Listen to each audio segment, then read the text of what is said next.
विधानसभेचा त्याकडे तुम्ही कसं बघता? नाही खरं खेद मला या ठिकाणी वाटतो की खरंच आता विधानसभेच्या अध्यक्षांनी निकाल दिला आहे, परंतु ज्या पद्धतीनं 1.5 वर्षापूर्वी या राज्यातलं सरकार पाडलं गेलं, आपल्याला सर्वांनीच आपण बघितलं असेल की ज्या पद्धतीनं काही आमदार पळून गेले, सुरुवातीला 16 आमदार गेले आणि भाजपचे देखील काही आमदार त्यांच्याबरोबर गुवाहाटीला रिसॉर्टवर वगैरे होते. आणि म्हणून हे केंद्रीय तपास यंत्रणांचा धाक असेल, काही लोकांना आमिष दाखवून ही लोकशाहीची दिवसाढवळ्या केलेली हत्या आहे. आणि विधानसभा अध्यक्षांकडून आम्हाला खूप अपेक्षा होती की या महाराष्ट्राची ही जी परंपरा आहे ही त्या ठिकाणी राखली जाईल आणि पक्षीय अभिनिवेश बाजूला सारून हा निकाल त्या ठिकाणी येईल अशी आम्हा सर्वांना अपेक्षा होती. परंतु काहीतरी तांत्रिक बाबींवरती बोट ठेवून हे निकाल त्या ठिकाणी देण्यात आलेला आहे. अत्यंत खरं या महाराष्ट्रातली लोकशाहीवरती श्रद्धा असणारी सर्व जनता या निकालाने सर्वांचा खरं हिरमोड झालेला आहे. आणि अपेक्षित होतं की ज्या पद्धतीनं ही लोक त्यावेळेस चांगलं चाललेलं सरकार पाडून निघून गेली आणि एक महाराष्ट्राला खरं त्यावेळेस महाराष्ट्राला हा लागलेला कलंक होता ही घटना, जी पद्धतीने खरं सरकार पडलं गेलं आणि त्यामुळे ही आमदार सगळी 16 आमदार अपात्र होतील अशी सर्वांची त्या ठिकाणी धारणा होती की म्हणजे तांत्रिक कुठल्या गोष्टीमध्ये बघण्यापेक्षा नैतिकदृष्ट्या खरं आज आम्हाला आता मी तर काय सखोल निकाल बघितलेला नाही, परंतु नैतिकदृष्ट्या मात्र ही आमदार खरं अपात्र होणं ही काळाची गरज होती. या राज्यातल्या देशातल्या लोकशाही आता कुठल्या वळणावर जाणार आहे हे कालच्या निकालावरनं खूप मोठं वळण खरं मी म्हणेल की घेतलेलं आहे. परंतु तरी देखील आम्हाला सुप्रीम कोर्टाकडनं आशा आहे हा कालचा निकाल बदलून सुप्रीम कोर्ट हे सगळे आमदारांना ह्या शिंदे गटाच्या आमदारांना अपात्र करेल अशी अजूनही आशा त्या ठिकाणी सुप्रीम कोर्टात अजूनही आमचा भरोसा आहे. या निकालाने राष्ट्रवादीच्या याच्यावर काही परिणाम होणार आहेत का? कसं पाहतो?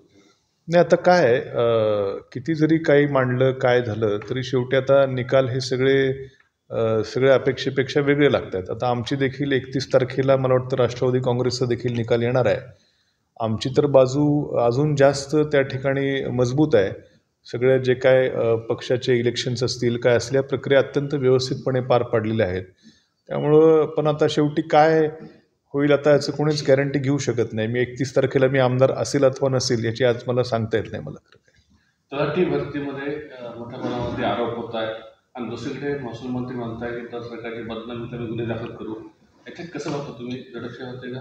नक्कीच. खरं हे सरकार जेव्हापासनं खरं आमचं महाविकास आघाडीचं लोकशाहीवादी सरकार गेल्यापासून हे सरकार हे खरं यांचं सर्वसामान्य जनतेकडं कुठल्याही प्रकारचं लक्ष नाही. काल परवाच मी माझ्या राहुरी तालुक्यामध्ये एक आंदोलन केलं. म्हणजे प्रत्येक गोष्टीकरता आमदारांना रस्त्यावर उतरावं लागतंय. सरकारचं त्यांच्या अधिकाऱ्यांकडं कुठल्याही प्रकारचं लक्ष नाही. प्रत्येक टेंडरला 7-7, 8-8 महिने लागतात. म्हणजे काल जे मी रस्ता रोको आंदोलन केलं, जलसंपदा विभागातल्या अखत्यारीतला रस्ता होता. प्रशासकीय मान्यता महाविकास आघाडी सरकारच्या काळामध्ये 1 एप्रिल 2022ला जयंत पाटील साहेब इरिगेशन मंत्री असताना त्यांनी प्रशासकीय मान्यता दिली 5 कोटी रुपयाची. 2 वर्ष झालं तर 22 नंतर 22 गेलं, 23 गेलं, तर 24 आलं. आणखीन रस्त्याच्या कामाला सुरुवात नाही. शेवटी आमदार जेव्हा रस्त्यावरती उतरतो तेव्हा कुठंतरी ठेकेदार त्या ठिकाणी सामान आणतो. म्हणजे काय चाललंय काय? मुख्यमंत्री ग्राम सडक योजनेचे देखील टेंडर 7-7 महिने लागले. अधिकाऱ्यांना टक्केवारी खायची का मंत्र्यांपर्यंत टक्केवारी जाणार आहे खरं? म्हणजे लक्ष नाही यांचं खाली काय चाललंय. अधिकारी मनमानी त्या ठिकाणी कारभार चालू आहे. 7-7, 8-8 महिने टेंडरला लागत आहेत. कामं सगळी खोळंबलेली आहेत. खरं आत्तापर्यंत मुख्यमंत्री ग्राम सडक योजनेचे 3 टप्पे 2-2 टप्पे होऊन जायला पाहिजे होते. पहिलाच टप्पा अजून ठेकेदार काम चालू करणार. म्हणजे अक्षरशः महाराष्ट्राच्या विकासाला खीळ बसलेली आहे. आपण तलाठी भरतीचं सांगितलं, पण तलाठी कार्यालय तत्कालीन महसूल मंत्री बाळासाहेब थोरातांनी मंजूर केले होते. माझ्या तालुक्यात 25 झाले होते मंजूर. अक्षरशः महाविकास आघाडीच्या काळामध्ये मंजूर झाले. मंत्री बाळासाहेब थोरातांनी मंजूर केले होते. माझ्या तालुक्यात 25 झाले होते मंजूर. अक्षरशः महाविकास आघाडीच्या काळामध्ये मंजूर झालेले कार्यालय आत्ता कुठंतरी महिनाभरापूर्वी त्याची वर्क ऑर्डर झालेली आहे. म्हणजे गतिमान म्हणून म्हणतात तुम्ही, सर्वसामान्यांचं सरकार गतिमान सरकार. अरे तुमच्या काळामध्ये वर्ष 2-2 वर्ष टेंडर उघडायला लागतात. लाजा वाटायला पहिल्या सरकारला. खरं यांचं लक्ष फक्त सत्ता आपली कशी वाचवायची. एक मंत्री 5-5, 6-6 खाते घेऊन बसलेले आहेत. DPDCच्या बैठका काही जिल्ह्यामध्ये होत नाहीत आणि मात्र इथं मात्र स्वतःची सत्ता वाचवण्याकरता राज्यातल्या जनतेला वाऱ्यावर सोडून दिलेलं आहे. आपण खरं मी वाळू डेपोचा एक विषय मोठा आहे खरं. मी अभिनंदन सरकारचं केलं, पालकमंत्र्यांचं देखील अभिनंदन केलं. आम्ही शेवटी विरोधी पक्ष म्हणून काय विरोधाला विरोध करत नाहीत. शेवटी तात्विक आमचा विरोध असतो.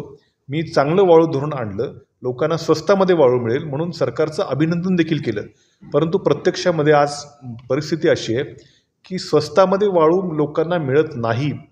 शासन निर्णयामध्ये किती वाहतुकीचे दर असावेत हे ठरवून दिलेलं आहे GR मध्ये, आणि ते दर पब्लिश करावेत शासनाने त्यांच्या वेबसाईटवर, असं देखील GR मध्ये आहे. पण ते दर पब्लिश झालेले नाहीत. ते दरानुसार वाहतूक होत नाही. सर्वसामान्य लोकांची त्या वाहतुकीच्या मध्ये लूट होते. काहीही रेट त्यांना लावले जातात. मी कलेक्टर साहेबांना बोललो की आपण हे रेट जर ठेकेदाराला परवडत नसेल तर रेट वाढवून द्या, पण पारदर्शकता आणा. आज देखील कलेक्टरांना मी या मुद्द्यावरती भेटलो, त्यांना त्या ठिकाणी अवगत केलं की रेट भले ठेकेदारांना परवडत नसेल तर रेट वाढवा म्हटलं तुम्ही, पण जे ठेकेदारांनाही परवडतील, लोकांनाही परवडतील असे रेट त्या ठिकाणी हे करा, आणि पारदर्शकता कुठंतरी याच्यामध्ये येऊ द्या.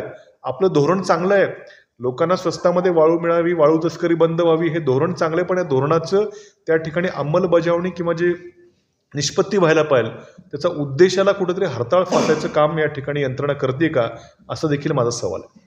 मात्र सरस त्यांचे कार्यकर्ते आहेत, असू द्या, एखाद्या कार्यकर्त्याला काय मिळालं आम्हाला त्याच्याबद्दलही काही ऑब्जेक्शन नाही, पण मूळ या धोरणाचा जो काय उद्देश आहे हा सफल होताना दिसत नाही कुठेतरी. आणि याच्यामध्ये जिल्हाधिकाऱ्यांच्या अध्यक्षतेखाली निर्णय घ्यायचे, त्यांना काय रेट ठरवायचे. वाळूच्या इथं पण मात्र वाहतुकीमधून जर तुम्ही नफा कमी करणार असाल, कार्यकर्ते सांभाळले असणार आहेत, तर मात्र हे कुठेतरी चुकतंय की रेट वाढवावेत जर परवडत नसेल तर. पण आणि हे धोरण चांगलं आहे, याची अंमलबजावणी त्या ठिकाणी व्यवस्थित व्हावी. पण कुठंतरी या सरकारच्या काळामध्ये अधिकारी बहुतेक मंत्र्यांना जुमानत नाहीत असं दिसतंय. प्रत्येक खात्यामध्ये त्या ठिकाणी एकतर काहीतरी अशी धोरणं चुकतायत, काहीतरी अंमलबजावणी करता वेळ होत नाही, उशीर लागतोय, कामं होत नाहीत, स्थगित्या पण दिल्या तुम्ही. आणि म्हणून खरं हे सरकार कुठंतरी गतिमंद मी तर म्हणत असतो.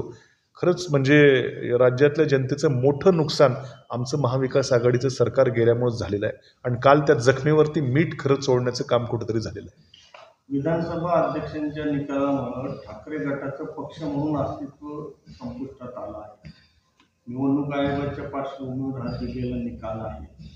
आता महायुतीच्या जागा, महाविकास आघाडीच्या जागा वाटपामध्ये याचा काही परिणाम झाला नाही, मला वाटत नाही तसं काय. शेवटी कुठलंही चिन्ह घेऊन आम्ही लढू, काही लढू, तो काय विषय नाही. लोकांची आज श्रद्धा आदरणीय पवार साहेबांवरती आहे, आदरणीय उद्धवसाहेब ठाकरेंवरती आहे.